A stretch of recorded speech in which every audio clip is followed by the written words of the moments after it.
क्या है कि वो मार्केट बढ़ी है, आज भी उनके काफ़ी लोग हैं जो सड़कों पे सोते हैं बेचारे, जिनको खाने को पीने को कुछ नहीं है, बड़े बुरे हालात हैं। दिखाने के पे तो जो है वो सोशल मीडिया पे इंसान अच्छा ही दिखाता है। भारत अभी भी दुनिया की सबसे तेज गति से बढ़ती अर्थव्यवस्था बना हुआ है। आज जारी किए गए आंकड़ों के मुताबिक मौजूदा वित्त वर्ष की पहली तिमाही में ग्रोथ रेट यानी जीडीपी 7.8% दर्ज किया गया है, जो पूरी दुनिया में सबसे ज्यादा है। जो इकोनॉमी है वो $4 ट्रिलियन के करीब है। तो दुनिया की मेजर इकोनॉमी जहां पर नेगेटिव में जारी है, जैसे जापान -2.1%, जर्मनी -0.4%, इंडिया एक मैसिव जंप लेकर 7.6% की ग्रोथ रेट दिखा रहा है। हर चीज जो है भारत की, कि जी फिल्म भारत की है, ये भारत का है, वो भारत का, यहाँ तक कि भारत ने अपनी फिल्मों के जरिए कल्चर भी हम पे मुसल्लत कर दिया है। दुनिया में उन्होंने अपने कल्चर को प्रमोट कर दिया है। इंडिया की जो जीडीपी है वो 3.75 ट्रिलियन पे पहुंच। वो आजकल पाकिस्तान में एक लफ्ज़ बड़ा चल रहा है कि दो मुल्क एक साथ इकट्ठे हुए थे, ये आज़ाद हुए थे, ये पाकिस्तान और भारत। इंडिया में सॉफ्टवेयर बनाते हैं, इधर पाकिस्तान में हम सॉफ्टवेयर लोगों के अपडेट करते हैं। बिल गेट यहाँ आया था, उसके नुमाइंदे, उन्होंने देखा, पाकिस्तान का सर्वे किया कि यहाँ जो है गूगल की जो है वो यहाँ बनाया जाए, लेकिन क्या हुआ इन्होंने, हमारे जो बड़े हुक्मरान हैं उन्होंने कमीशन मांग लिया, लिहाजा वो यहाँ से छोड़ के तो इंडिया में जाके बैठ गए। इंडिया क्या गया, भारत में जाके बैठ गया। और ये आंकड़े 7.6% अनुमान था, 6.8% का, तो अनुमान से कहीं एक स्टेबल किस्म की जो है वो पॉलिसी जिसको कहते हैं, इकोनॉमी के हवाले से हो, पॉलिटिक्स के हवाले से हो, ओवरऑल इंडिया ने पूरी दुनिया में इस तरीके से रिकॉर्ड बनाया है कि 7.6 जो सा परसेंट उन्होंने ग्रोथ किया है फाइनेंशियल ईयर 2023-24 में, Q2 का जो रिपोर्ट आई।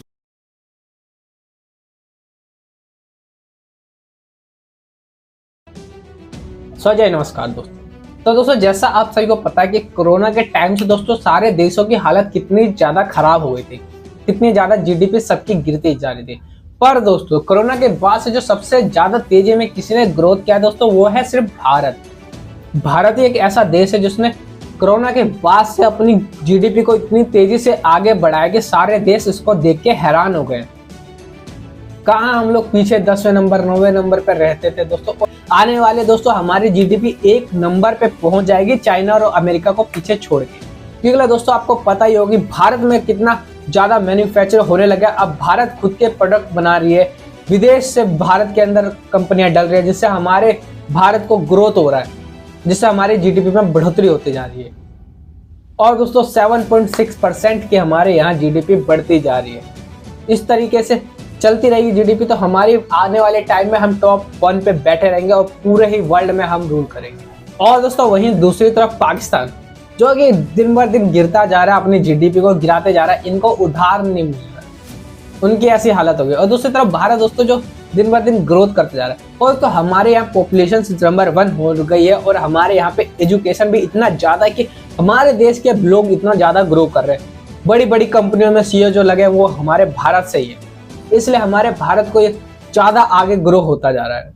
सो दोस्तों चलिए देखते हैं कि पाकिस्तान मीडिया का इसके ऊपर क्या रिएक्शन होता है। पॉइंट ये है कि हम किसी भी सूरत में ग्रो क्यों नहीं कर पा रहे, आगे क्यों नहीं बढ़ पा रहे। मतलब आज हम किसी भी पाकिस्तानी से अगर बात करें, मैं गारंटी से कहूंगा नो डाउट कि कोई सेट भी हैं, कोई अच्छा अपना बिजनेस कर रहे हैं, कोई अर्न कर रहे हैं, ठीक है, लेकिन 80% 70% हम अगर यूथ से या नौजवानों से बात करें, उन्हें जॉब्स का इशू है। अगर हम अपने जो उनसे बड़े लोगों से बात करें, यहाँ पे जो वर्कर हैं इनसे लेट्स सपोज बात करें, वो भी कहेंगे कि भाई गुजारा नहीं हो रहा। वजह क्या है कि मतलब एक साइड पे हम कहते हैं पाकिस्तान में टैलेंट बहुत है, एक साइड पे हम कहते हैं पाकिस्तान के, हम अपने पाकिस्तान से मोहब्बत बहुत करते हैं, दूसरी साइड पे कोई भी फील्ड हो हम उसमें वर्क नहीं कर पा रहे। सिंपल एंड स्ट्रेट, मैंने जो स्टार्ट में आपको बात की थी कि जब तक हम अपनी ये गंदी सियासत के झंझुल से नहीं उठेंगे, हमें एक अच्छा लीडर नहीं मिलेगा, हमें एक चलाने वाला बंदा नहीं मिलेगा।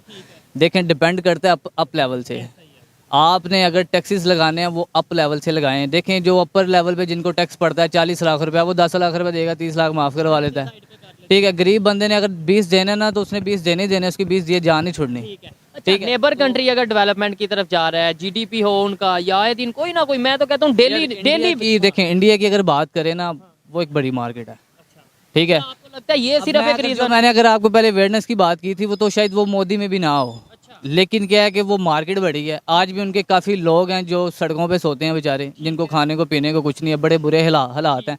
दिखाने के पे तो जो है वो सोशल मीडिया पे इंसान अच्छा ही दिखाता है अपना, लेकिन वो हम फिर ये सिर्फ सोशल मीडिया पे नहीं वो दिखा रहे, ये जो उनसे बड़े बड़े जो अदारे हैं इंटरनेशनल लेवल पे जो उनसे लोग हैं वो ये डाटा शेयर कर रहे हैं। अगर वर्ल्ड बैंक की बात करें वो ये डाटा शेयर कर रहे हैं, तो वर्ल्ड बैंक को क्या जरूरत है? जो इतने बेचारे सड़कों पे सोते हैं उनका क्यों नहीं वो डाटा शेयर करते? जो बेचारे भूख से मरते हैं उनका क्यों नहीं वो डाटा शेयर करते? आज जो फलस्तीन में हो रहा है उनका वो डाटा क्यों नहीं शेयर करते? वो तो एक अलग ही कंसर्न है ना, वो एक टॉपिक ही अलग है कि जो फलस्तीन में हो रहा है या जो इसराइल में हो रहा है। देखें वो भी तो डिबेट वो मतलब के करनी चाहिए नो डाउट। हमने 10 से 15 वीडियोस उसके ऊपर भी रिकॉर्ड किए हैं कि भाई जो वहाँ पे हो रहा है किसकी गलती है किसकी नहीं गलती, जिसका जो हक है उसे वो मिलना चाहिए। लेकिन हम इस टाइम पे मैं ये नहीं समझ, मेरे ख्याल से जो मेरी अपनी ओपिनियन है कि शायद हम इस वजह से पीछे रह गए हैं कि दुनिया में कहीं पे भी कुछ होता है हम सबसे पहले उसके ऊपर बात करने का शौक रखते हैं, अपने घर को बेहतर करने का हम शौक नहीं रखते, अपने घर के ऊपर बात नहीं करते, अपने घर के ऊपर।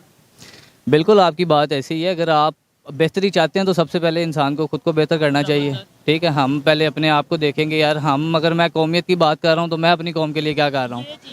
ठीक है, हाँ, अपने घर के लिए क्या कर रहे हैं? ऐसे ही है कि मैं अगर हर चीज़ के लिए बात कर रहा हूँ, अच्छा बोलना चाह रहा हूँ, किसी अच्छे को चाह रहा हूँ, तो मैं कितना को अच्छा करने के लिए घर से निकलता हूँ, मैं कितने लोगों को अच्छा करता हूँ या भला सोचता हूँ या मैं भला करता हूँ। जब तक ये चीज़ हमारे अंदर नहीं आएंगी, देखें मैं अब यहाँ पे आपको बात कर रहा हूँ कौमियत की ये वो, लेकिन मेरा दिल क्या है कि मैं इसको लूट लूँ उसको खा लूँ ये वो। और आज की जो सियासत है वो यही है, वो बैठ के आपको बस अब थोड़ी सी सिंपैथी दिखाते हैं, जी हम आपके साथ ये हमें सारा पता है ये है वो है, लेकिन फिर कुछ ये बात की लास्ट में बस यहाँ पे वाइंड अप करेंगे। आपने बोला कि भाई उनकी मार्केट बड़ी है। अगर मार्केट की बात करें यानी आबादी की बात करें, हम भी दुनिया की 6ठे नंबर पे आबादी हैं, 6ठे नंबर पे ऑलमोस्ट। ठीक है, ऐसे तो फिर हमें भी टॉप 10 इकोनॉमीज में होना चाहिए, ये फिर हमें भी इसलिए भाई वो बिजनेस देते हैं, बिजनेस करने भी देते हैं। ये चीज ये देखे ना, ये कहें उनकी पॉलिसीज बेहतर हैं, सिर्फ ये ना कहें कि उनकी तो यहाँ पे एक तो बिजनेस है नहीं है, अगर आप करने चलते हैं उसको करना चाहते हैं तो उसमें आपको बड़े इश्यूज हैं। ठीक है, तो इधर तो यही है कि जिसकी लाठी है भाई उसकी भैंस है। कोई बेहतरी की उम्मीद है? कोई लगता है कि आने वाले टाइम में कोई चेंज या कोई बेहतरी की उम्मीद? मैंने फिर इमरान खान की मैंने बात स्टार्ट की थी, वो बात कहीं हम और ले गए थे। वो बेहतर तो अगर एक इंसान वीएन के हवाले से आता है, जितनी भी उसने आज तक पॉलिसीज़ बनाई हैं, द वे ऑफ वर्क बताया है, जो भी उसने ट्रैक हमें दिया है, वो बहुत अच्छा है मेरी जान। अगर इमरान खान आएंगे तो दोबारा अगर वो ज़्यादा नहीं, अगर वो 10 साल भी अपनी हुकूमत को दे देना, देखें हम इतने को मतलब कि बिगड़ चुके हैं, हमें नीचे तक हमारी जो जड़ें हैं वो ख़राब हो चुकी हैं, जिसको बेहतर करने के लिए बड़े साल लग जाते हैं। किसी कौम एजुकेशन हमें बिल्कुल किसी कौम को बनने के लिए वो ये नहीं है रात को आप अच्छी बातें कर ले, सुबह उठे और कौम तैयार हो जाती है। उसके लिए आपको बड़ा टाइम देना पड़ता है, बड़ी चीज़ों को सुधारना पड़ता है, बड़ी चीज़ों को देखना पड़ता है, वो सारा एक प्लान जो बनता है। लॉन्ग टर्म पॉलिसीज होनी, लॉन्ग टर्म पॉलिसीज एटलीस्ट आप उसको 10 साल दें, उसको उसके तरीके से काम करने दें। आप उसको जितनी भी पार्टीज़ हैं, आप कुछ देर के लिए अपनी जो एटीट्यूड है, अपना जो आपका जो जितना भी आपको एक शाही टोले का जो आपको वो होता है सवार, वो आप थोड़ा सा डाउन करके इसका साथ दें, इसको समझ लें। पाकिस्तान की बेहतरी, हाँ, आज तक पाकिस्तान में जिसने किया ना वो सियासत किसी ने नहीं की, वो सब ने भाई बिजनेस किया अपना। ताकि इंडिया तो $4 ट्रिलियन की इकोनॉमी होगा, क्या हम $400 अरब की भी हो सकते हैं? इस वक्त दुनिया की जो सबसे तेज तरीन इकोनॉमी समझी जा रही है वो तो इंडिया की समझी जा रही है। चाइना की इकोनॉमी भी जो है वो स्लो होती जा रही है। ये जो क्वेश्चन है ये बड़े इम्पोर्टेंट है, हमें इन सवाल को समझना है कि हम कहाँ पे हैं। हम समझते थे जनाब के जो हमारा जो चाइना जो पाकिस्तान इकोनॉमिक कॉरिडोर है, जिसे वो कहते हैं ना कमाल कर देगा, यहाँ पे गेम चेंजर, पता है आपको। फिर हम बड़े बड़े लफ्ज़ इस्तेमाल करते तो स्किंट नहीं ना लाते ऐसी। ठीक है जी, कहा जाता है कि अब इंडिया की जो इकॉनमी है, जो नॉमिनल जीडीपी ग्रोथ रेट है वो 10% से ज़्यादा है। ठीक है जी, बजट एस्टिमेट्स के मुताबिक 3.78 ट्रिलियन के करीब है। अब कहा जा रहा है कि अगले फिस्कल ईयर में इंडिया की इकॉनमी जो है जीडीपी 4.2 ट्रिलियन पे चली जाएगी एज पर दी IMF डाटा। IMF डाटा के मुताबिक इंडिया की जो इकॉनमी है दैट विल क्रॉस $4.2 ट्रिलियन।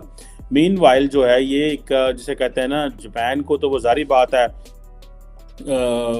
2-3 साल में क्रॉस कर जाएगा। मुझे तो लगता है ज़ाती तौर पे कि ये पहले ही क्रॉस कर जाएंगी। उसकी वजह ये है कि अभी तो अगले दिन की तो बात है, $3 ट्रिलियन की इकॉनमी थी। ठीक है, जापान चौथी बड़ी इकॉनमी है और कुछ साल लगेंगे तो जर्मनी को ये क्रॉस कर जाएंगे। सो आई फाइंड इट कि ये जल्दी क्रॉस कर जाएंगे। सो इट मीन्स वही पॉलिटिकल स्टेबिलिटी है।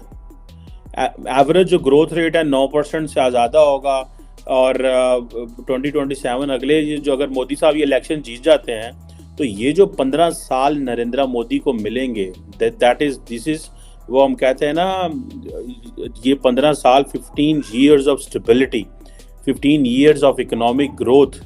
आप जितनी मर्जी गालियां निकालें और फलाना है टमकाना है, कश्मीर में ऐसे कर दिया उसने वैसे कर दिया, पीपल लुक इट कि इसने अपने लोगों के लिए क्या किया, अपने लोगों के लिए किया, लोग उसी तरह बात करते हैं ना। अगर दोस्तों आपको वीडियो अच्छी लगी हो तो प्लीज़ इसको लाइक कर देना, कमेंट जरूर करना, अपनी राय जरूर बताना कि क्या लगता है क्या होगा, और सब्सक्राइब कर लेना ऐसी न्यूज़ देखने के लिए। और दोस्तों एक लाइक जरूर कर देना, क्योंकि यार वीडियो बहुत मेहनत से बनती है, बहुत ज़्यादा रिसर्च करके लाना पड़ता है, बहुत मेहनत लगती है, तो आपका एक लाइक मेरा कॉन्फिडेंस बढ़ा देगा। बाकी मिलता है अगली वीडियो में। जय हिंद, जय भारत।